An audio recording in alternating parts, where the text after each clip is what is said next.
السلام عليكم. علاش هادي جوج ديال المرات وحنا كنصليو صلاه الاستسقاء ومازال ما طاحت الشتا؟ واش زعما الله سبحانه وتعالى ما كيبغيناش ولا ما كيبغيناش الخير؟ واش الله عز وجل ما راحمش بينا؟ لا ابدا، راه حنا اللي ما باغينش هذيك الشتا، وحنا اللي فينا المشكل، وحنا اللي بعدنا على الدين ديالنا بزاف. كيفاش؟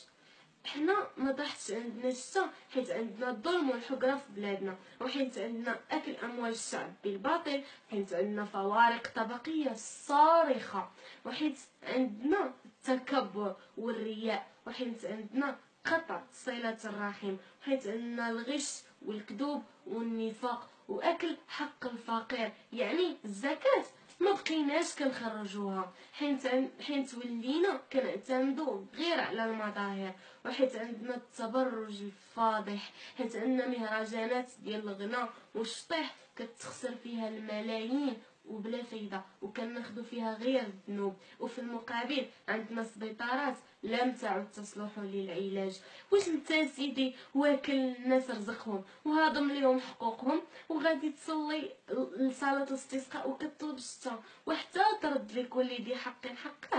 عاد سير صلي صلاه الاستسقاء. حنا حيت عندنا عدم تقسيم الثروات بانصاف، داكشي علاش ما عندناش الشتا.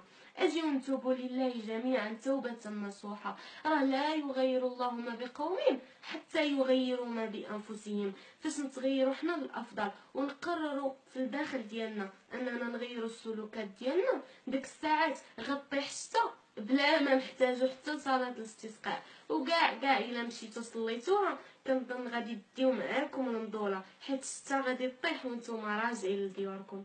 السلام عليكم.